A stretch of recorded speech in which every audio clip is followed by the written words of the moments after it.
The late Rabbi Yitzchak Weiss, the great Dayan, rabbinic judge in England, who was a giant scholar, and he wrote a book called Minchat Yitzchak, may he rest in peace. He served the Jewish community in England, and one of the questions he was asked was about a congregation that have many Sifrei Torah, yet only one of them was really kosher, was befitting to use, and unfortunately that Sefer Torah was very heavy. So the question proposed to him, very interesting question, since in the Torah we have several categories. We have the parchment, it's the klaf. We have the letters in the Torah, and if you open this humongous, those big Sifrei Torah, it's a huge distance between the letters on the columns and the space around. Can we cut around the words the parchment, and in that sense we stay with the text, but we replace the Atzei Chaim, the handler in both sides, reduce the size of the klaf of the parchment, so you can cut down the klaf, and therefore you have a much lighter Sefer Torah to use. Soon you see how it's connected to our study, and later we're going to discuss his answer, why he answered that way, and the application.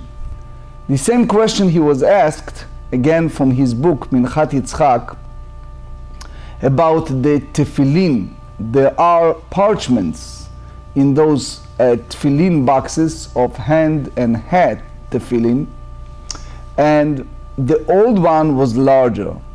So again, when you're replacing the boxes of the tefillin and you remove parchment from the old pair to the new one, can you cut the parchment around the words and replace and put them in the new boxes? Is that permissible or not? My personal encounter with Rabbi Weiss was when I wrote my first book, and you read the Haskama, the personal letter he gave me in my book on Rashi. I have the privilege to know him very well, and I can tell you how he was a good mentor for me in those years. My late great-great-grandfather, Rabbi Elimelech of Lizhensk, he has a write-up about the difference between the Kedushat, the sanctity of Sefer Torah, between the letters of the Torah versus the klaf, the parchment.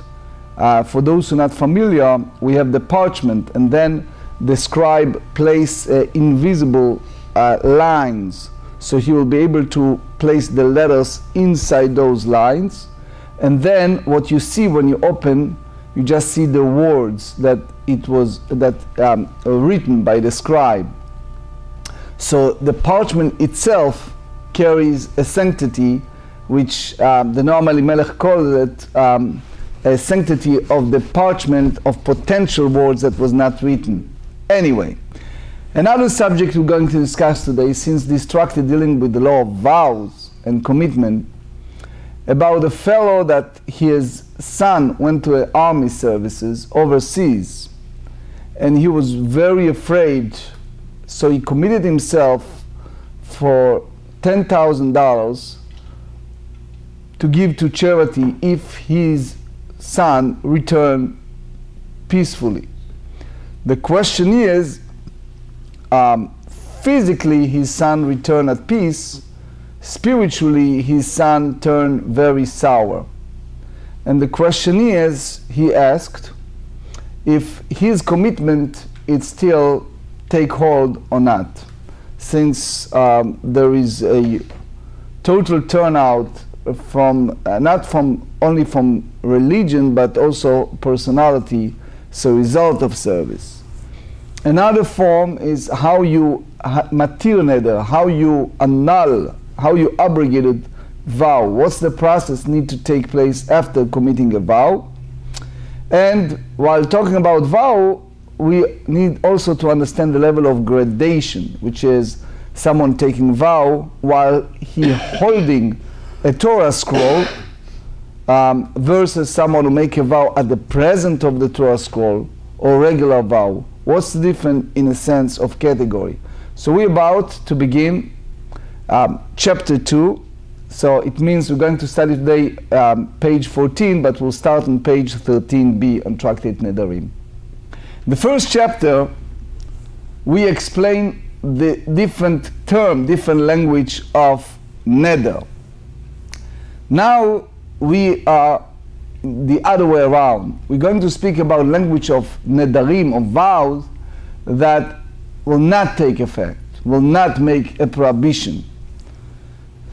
The Meiri elaborates and he said, when we speak about expressions, especially in words, we need to understand the boundaries. When those boundaries is total close and therefore it's not an effect. So the term we're going to study, it's called Neder bedavar hanadur velo badavar ha'asur. There are certain things that the Torah prohibited us.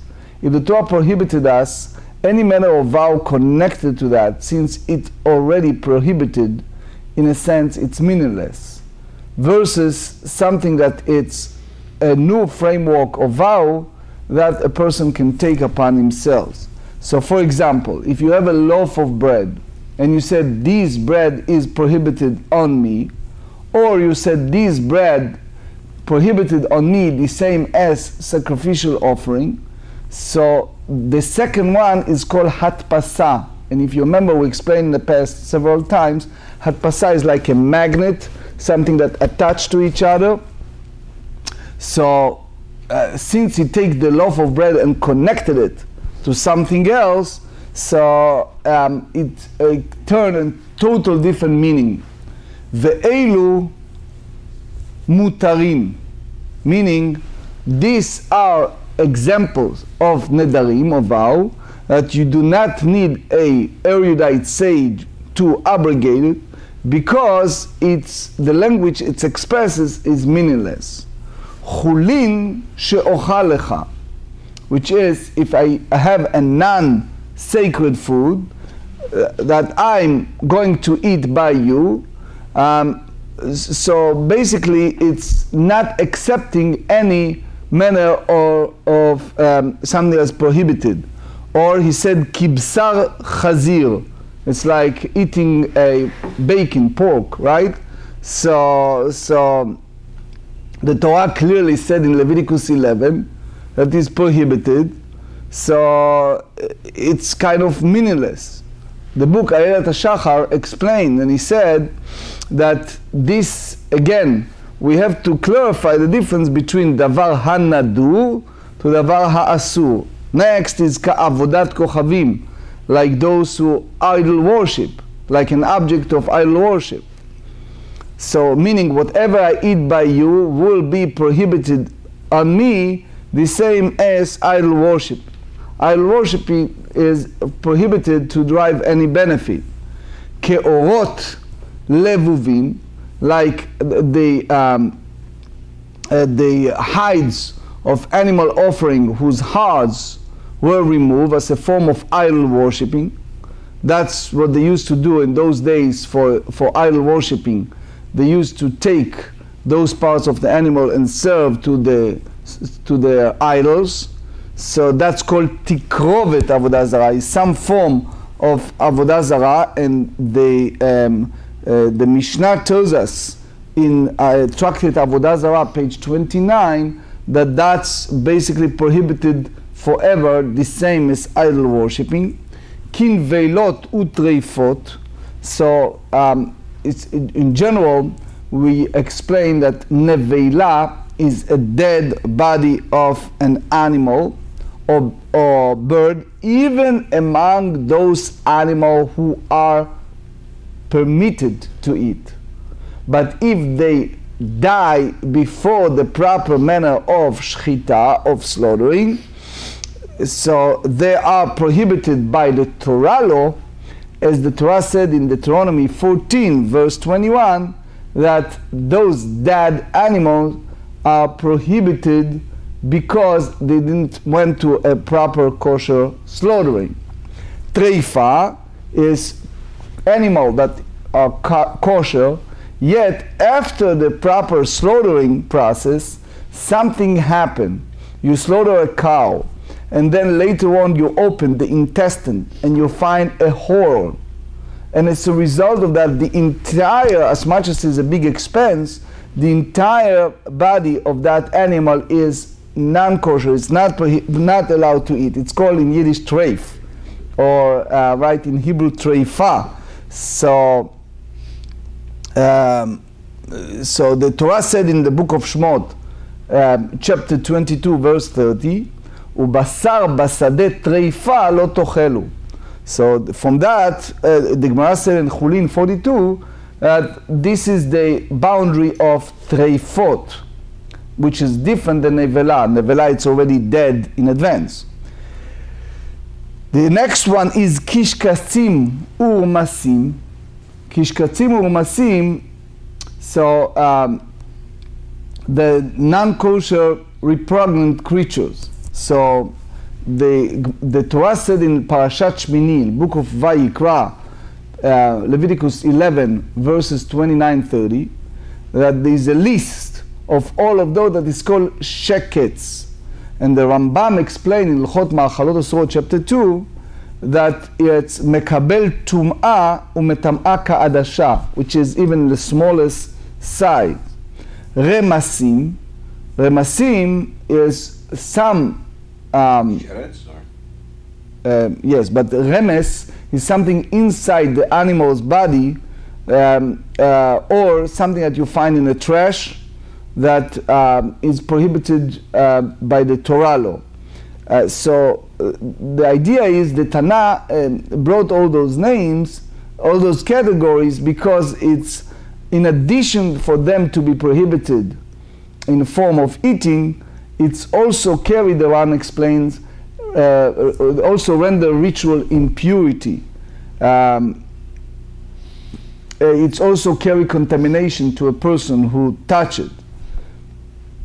That's the idea of ka'adasha. That's Rambam, Ilchot Avot HaTum'ah, the first chapter. Kechalat Aharon, the same as the loaf that they separate and they give it to the Kohanim, sons of Aaron, as the Torah said in the book of Bamidbar, book of Numbers, chapter 15. Uchitrumato, and the same way as the first Kohen, the first priest, and like his truma. In all these cases, the food is uchitrumato mutar, is permitted. Even all those items cannot be eaten, but still, because Torah law prohibited them, but not in any mean of making a neder, making a vow. So as you see, you cannot extend their manner of prohibition to other items by making some type of associated vow to connect to them. So it's not considered a neder, and you do not need to have hatarat neder. Now, example to that was a giant scholar in Yerushalayim, the late Chief Rabbi, Rabbi Tzvi Pesach Frank, who's also a great posek, a great rabbi. So they asked him, a fellow went to India and he was concerned about law of kashrut and he wanted to drink milk. So what did he do? You know, many primitive places, he went directly to a cow, he took a big jar and he squeezed and he had a milk. So what's the problem? Can someone tell me what's the problem? According to this Mishnah, the problem is... Had he made a neder before? Or? No, what's the problem? No, I'm waiting. I know it's early in the morning, but what's the problem? So think. What's the problem connected to this Mishnah? That Rav Tzvi Frank pointed out this Mishnah. What's the problem? The problem is... Well, wait, explain the situation again. He wants to drink milk. Right. He was afraid of the kashrut of the milk over there in India. Right. So he went to one of those villages, and he went under the cow. He found a cow. Found a cow. He took the milk. Okay. Can he drink it? No. Why not? Because just because he found the cow doesn't make it kosher. It doesn't. What's the problem? We just said it. We just said it in the Mishnah. The problem is that in India, in some sect, cow is holy, is God. Idol worship. I got to say that, but I was Gilbert. So, since they call a holy cow, you heard this term, holy cow. It's from them, right? So therefore, it's come from idol, and you cannot derive benefit from that. Right? It's like he brought it out that a fellow went, I don't want to mention the place where, and his hosts gave him fruits and vegetables, and while he's giving this fellow Jew a fruit and vegetable, he says, this is for my great idol that we serve. I'm giving you these fruits and vegetables. So again, you have here which called chashash avodah zarah, is some form of indirect idol worshipping, which is a strong prohibition in the Torah. Anyway. You don't derive any benefit through an idol. Yeah, but it's still a form of getting something connected to idol worshipping. That's the concept of tikrovet avodah zarah. That it's in any way. In any way. I said it's forbidden to derive any benefit. Yes, so it's even indirect benefit. Right. Anyway, haomer leishto, after the Tanah speaks about magnet, attachment between the neder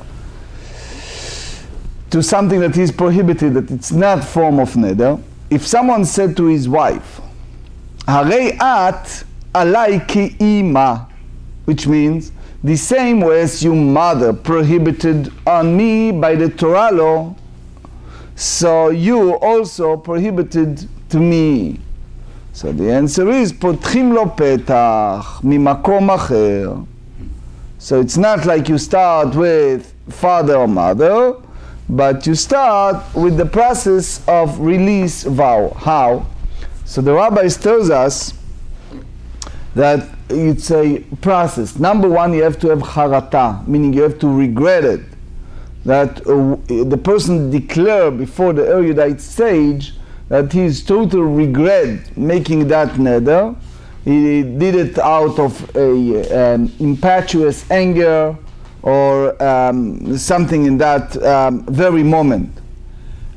Second one is called the petach, some type of hole, some type of entrance, such as, do you know that if you meant when you say that if that happened, it's so and so, so you give him a room to run away from that commitment. It's called petach.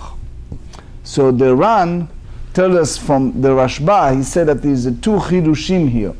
He said, even it's matpis bedavar asur, even it's you find the magnet, the attachment to something that is prohibited, you still have this chashash, this concern. Second is the Rosh Rabbeinu Asher said, so is not open, lo poteach petach b'makom acher, is not opening from other place, but it's really sibat tzadit. He find a side reason to let him out. Shelo yakel rosho bekach. The idea is that you do not want the person to take this vow lightly. Rabbi, question. Because we learned on 13a that when you compare, if you take a neder comparing something to something that's forbidden, not by vow, but just forbidden like from Torah, then that's not valid, right?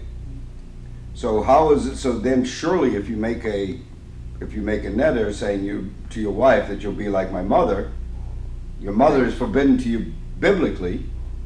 So then surely that neder is not. Why do you have to find a petach? Surely the neder itself is not valid.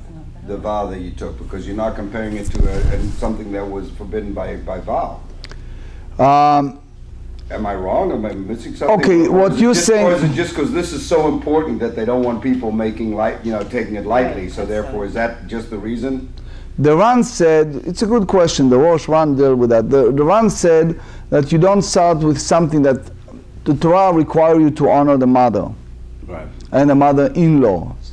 So Ran said that that's one of the chidushim, that even in that avenue, Because it's so important, so that's the Ran from the Rashba. Understood. So and that's where they say the lightheaded, because they don't want people to take it lightly and something like that, because it's so important. The Rosh said that the chidush is here that unlike other manner of nedarim, other vows, you don't open it only by having petach, by have some avenue for him to be out, and not by charata, not by regular regret. You don't want to just tell him that it's, it was okay for you to make that vow because it's not valid, because then he would take it lightly in the future, something like that. Yes. I understand. The whole concept of bimakom acher, there are many explanations. You have shita mekubetzet, you have ritva. I don't want to go too much with this. It's written basically for Am Haaretz, and when you... Soon you see examples. Ta'amad de'amar chulin she'ocha lecha. The reason that it's not considering a neder, because he said lechulin, for something that is not sacred, that which I eat on of yours, which means whatever I eat by you will be like non-sacred, so it's not accepting a prohibition, so therefore it's permissible. Ha'amar lachulin she'ocha lecha, mashma lo lechulin lehevei. In those days, the rabbi said that they used to have mixture of pronunciation. They used la, which means via negativa, not so and so. Ela korban, so it means that it will be like an offering. Mani matnitin. So the Gemara asks, to whom this Mishnah follow? I Rabbi Meir, it can be. So the Ran explained, if you go by Rabbi Meir, it's a big chidush. Why? Because chulin, non-sacred, it's like not chulin. But Rabbi Meir hold, michlal ayat hashomea hen. Ha lately, Rabbi Meir does not say, michlal lav, from negative statement, you can infer a positive statement. Page 14, Lav ata shomea hen. And Rabbi Meir did not hold that rules, that principle, so he cannot tell me that the Mishnah follow him. We learn in Mishnah Tractate Kiddushin, page 61, if Rabbi Meir hold, if someone come to betroth a woman, and he make a condition, for example, in order for receiving 200 zuz, for example, so he needs to have double condition. Remember the double condition of the Gad and Reuven? That has to be in, you are betrothed me if you do so and so, and if you do not do it, you will not be betrothed to me. So it means if he did not double his stipulation, that condition is not in effect. So meaning she betrothed to him, even she will not follow it, because according to Rabbi Meir, you do not learn something from the reverse order. Ve'ela Rabbi Yehuda, if you go by the Rabbi Yehuda that said michlal lav, from the implication of a negative, you hear a positive. Hainu reisha, so it's nothing different than the early clause that we learn on page 10b. So why you need to repeat it again? So the Gemara said, Aide de katane, by the way that we learn, kibsar chazir, like bacon, right? Ka avodat kochavim, like an idol worshipping. Lehachek katane chulin. So therefore, we learn the idea of non-sacred, that it's also permitted to eat it. But this, lemaaseh, in reality is not me'ikar Mishnah, not from the essence of Mishnah. Another option, Ravina amar hachekretani, ve'elu mutarin kechulin, these are permitted, the same as non-sacred. which means that this matter of vow is not in effect kibsar chazir, ka'avodat kochavim, like pork, like idol worshipping. So, and all the other manner of the Mishnah mentioned, which means because we compare one to another, that you have to have annulment, even not by the rabbinic law. Ve'ilo Tana Chulin, and if we don't learn the Tana not mention the non-sacred, Hava Mina Aimei thought Ba'ei She'ela. You need to have a real petition of a sage to have this annulment of vow, and you may think that the other manner of language you need to have annulment by rabbinic law. Is that correct to think that way? We learned the last clause of the Mishnah. That's what David asked earlier. If someone asked, if one man said to his wife, you are prohibited to me the same as your mother. So what did happen? So what you do is you find a way for him to back out. From where? From mimakom acher, from different, from elsewhere. Michlal dereisha lo ba'eshela. You imply from that the original vower, the previous clause, you don't have to have petition of a sage to have this annulment. So the Gemara concluded, Ela machvarta chulin mimela nasva. The Mishnah tells us that non-sacred you learn in the way of passing. That the Shidam Kubetz explained that since you explain other expression that is permissive, so you go by that. So here you see the story we mentioned in introduction. Someone, it's indirect connection. Someone was scared when his son went to service. So he committed himself for $10,000 that if you return healthy, he will give. And the question is, physically, he turned healthy. Spiritually, it was very bad. So the question is, does he need or not need to follow his neder, his vow? The rabbis have a response based on this discussion. Menahanemile, from where we learn that someone have hatpasa, a attachment to something is prohibited, it's not considered a neder.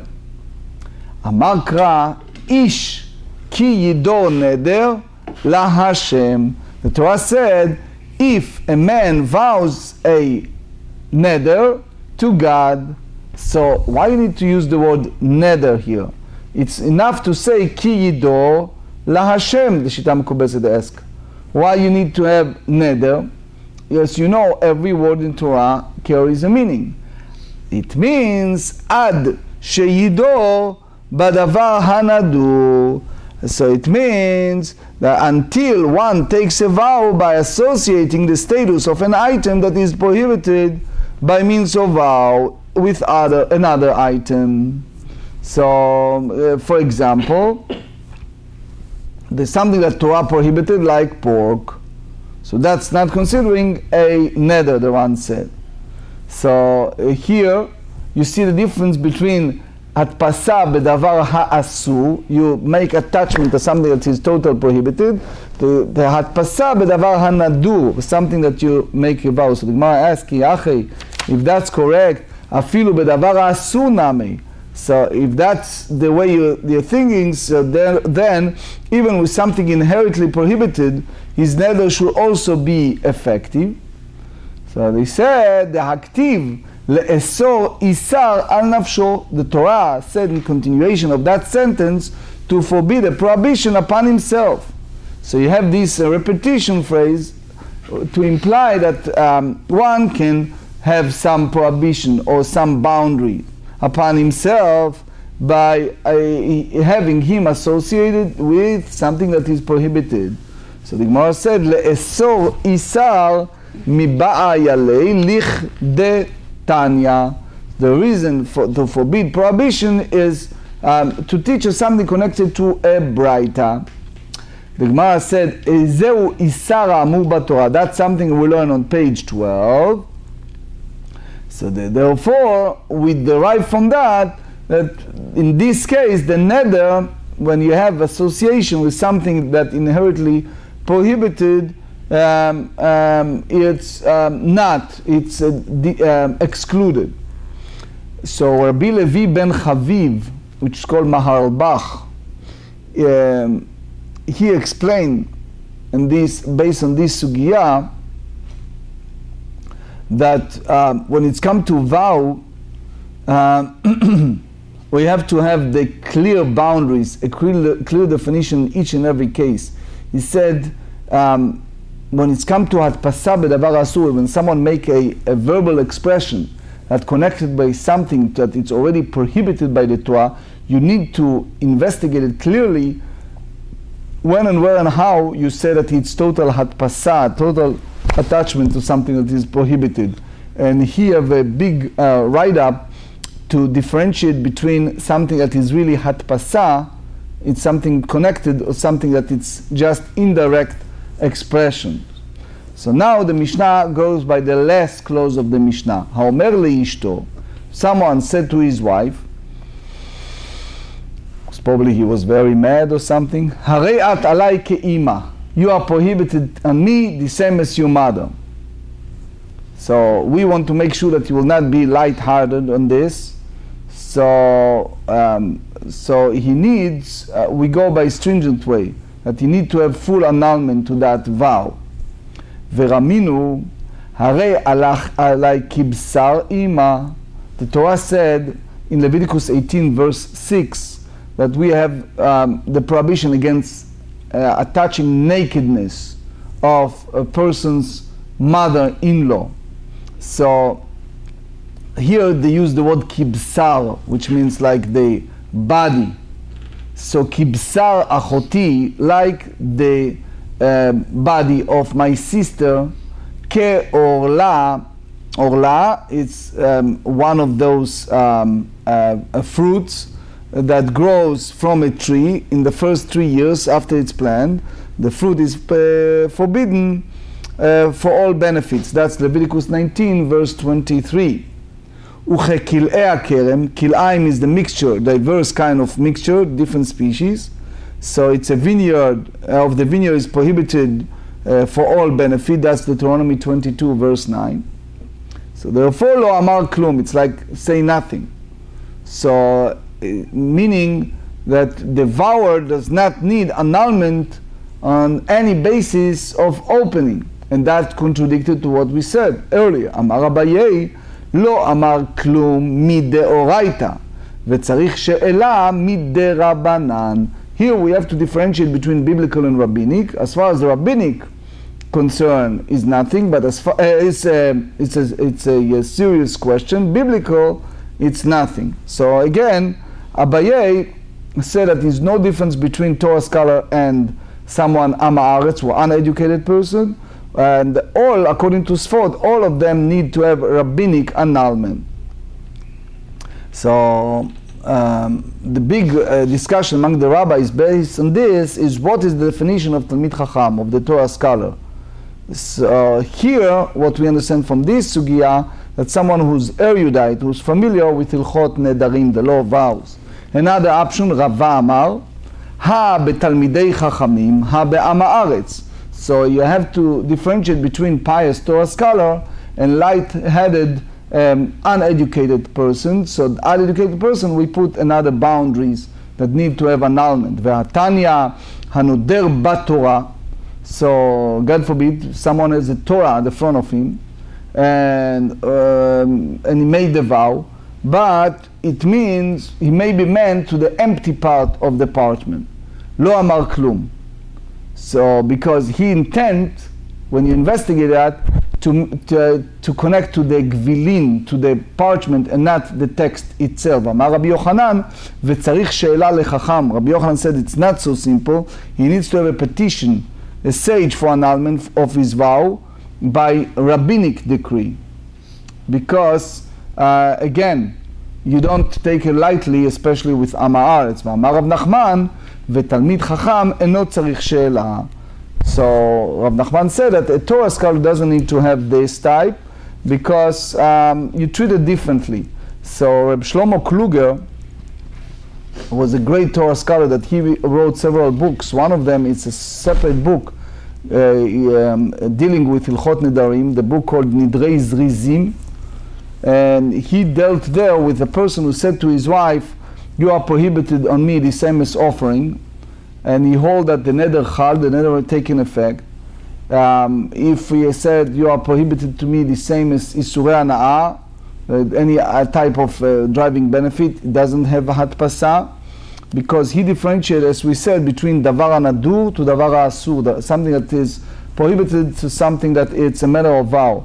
So if he said, for example, Reb Shlomo Kluger said, if he said to her, "You are prohibited on me the same as a married woman prohibited," so the question is make a boundary or not? Because the Rogochover, the great sage from Rogochov, explained that there is a general question of Kiddushei Chatzi Isha, which means it's a matter of betrothed in a half a way. So if you go by Shlomo Kluger, he said that what's the idea of betrothed? Betrothed it means that you make a kiddushin, you make a sanctification. It's like hekdesh, you sanctify. And based on the Rogochover, when it's come to betrothed, you have a musagei hekdesh, you have a manner of sanctification by that, which means that you may say that it's considering as something that it's asur, is prohibited, not something that it's nadur. So he holds that you have some chalot neder, you have some connection to vow, and it's a big write-up if you haven't that tfisat neder or not. But in conclusion, in that sense, a person that make hatpasa or something that is davar nadur, so it's an effective, regardless if he connected to a offering or something le'sorisa. But if it's davar asur, something that's already prohibited, most of them you don't need to have any manner of annulment by a sage. But if it's Am Haaretz, if it's someone who's uneducated, then you ask him to do an annulment, because otherwise he will be light-headed with a manner of vows. 14b, Tanya, and the Ramban, Rosh Hashanah said Gufa, the text itself. Hanoder bat Torah, if someone take a vow, he swear by the Torah scroll to do something or not to do it, Lo amar klum, it doesn't say anything. So there is a discussion if by rabbinic law you have to impose on him. The Ritva explained the whole idea of matter of neder. It's because it can have some chalot on davar asur, but the Rambam and the Raiva disagree with the Ritva, and they said that it's a matter of neder. Any type of hekdesh, it's have chalot. And the question is if it's a specific in a Sefer Torah, or you go by any sacred document like Sidur, etc., anything that carries the name of God, because they used to have a parchment called a Torah itself. The big question is different level of sanctity. B'mash katuv b'dvarav kayamin. So you have the person can go one of the two directions. Either I make a vow that I will do so and so, or if a person said by the name of God I will do so and so. But when it's come with the Torah, that's a different manner of שבועה. במה שכתוב בה דבריו קיימים. כתנא במה שכתוב בה דבריו קיימים, במה שכתוב בה צריך למימר. So why the Brighter need to add it? אמר רב נחמן לא קשיא, הדמחתה אורייתא ארעה, הדנקית לי בידי. Over there the Torah resting on the ground, and the rabbi said doesn't mean that it's really on the ground. The Khatam Sofer and others said that it's in batzad, it's same inside, not on the real physical ground. Not everyone said that, but that's the understanding from the Shita Mekubetzet and the Khatam Sofer. And the other one, so the Atar Agvilei, נקש לי בידי דעתה על ההזכרות שבה. So he intend on the name of written on the scroll, and his oath is vowing because he meant the text itself, like the Shita Mekubet said, that the text itself carry a sanctity. והיא תאימה, another option, דמחתה על הרע, והקמשמע דאף על גב דמחתה על הרע, כיוון דאמר במה שכתוב במענה, since he implied to what it's written, so it's an effect, even it's not by him, וזו אין צריך לומר זו קטני. So basically most of the rabbis said that even he's not holding the Torah in his hand, it's still taking an effect. And here you do not see the rabbi said the difference between Talmid Chacham, a Torah scholar, and Am Haaretz. In general, we say that when it's come to Am Haaretz, we treat it differently. Because Talmid Chacham, you are less concerned that he is stumble on this. The Ridvaz, and others said, good morning, Elliot, that if it was a case that the judge was sitting there in the court and he was very angry at some matter of behavior of certain people, and the parties behave in a very bad way, so he said, I'm making a vow, ani noder kinzirut shimshom, like the Nazirite of Samson, but he used the mem instead of nun, which means it wasn't a form of real neder. So, and then he came back, in other words, he said, I'm not going to take any more this session and judge the same as Samson. He just wanted them to reconcile. And then he came back and judged them. So he explained that he didn't use the word shimshon with nun, he used it like with a mem, and he did it on purpose. So again, the chashash, the concern is in Am Haaretz and not Talmid Chacham. The third option, ve'i ba'iteima, and here we go only by the Ran, that seifa hakamash melan, not metziata, because the language is kula metziata na'amed ketanu biyadeh. The Ran said seifa hakamash melan, כיוון דנקיד לי בידיה, אבל גב דלא אמר אל הבא, כמד אמר כמה שכתוב בדמי. So again, conclusion, if you have a Sefer Torah and he's not touching it, if he said only ba, it means only the parchment and not oath. If he used the two languages, which is ba u b'ma shekatuv ba, with the Sefer Torah and what it's written, so it's an effective oath. And if he said b'ma shekatuv ba is a disputation. But if he hold the Torah in his hand, so only if he said ba, so it's a difference between the first and the other language, if he meant only the parchment or not. But if he said b'ma shekatuv ba, it means that it's inside, and therefore his oath is in effect. So again, the whole question is how you treated the letters and the parchment around. The Ran said that the parchment around the text carry a sanctity, kadosh, because it's part of Kedushat Sefer Torah, that it's part of the sanctity of the Sefer Torah. And the other part is Kedushat HaOtiyot, the special sanctity of the letters.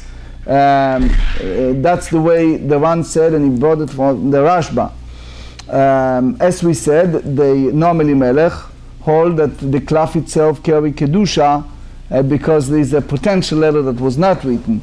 But the Minchat Yitzchak, as we said in the introduction, the Dayan Weiss, when he asked about the England situation, the synagogue in England that they have Sifrei Torah, that most of them were not kosher, and one of them was very heavy but was kosher, and they asked about cutting around.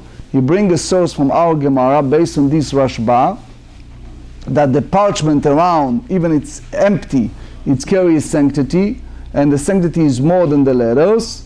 So therefore, he holds that you cannot cut around the Sefer Torah, and you cannot cut, the same apply to those parchment of the old tefillin, you cannot cut those empty parchment and use it for another tefillin based on this Gemara and based on this Rashba.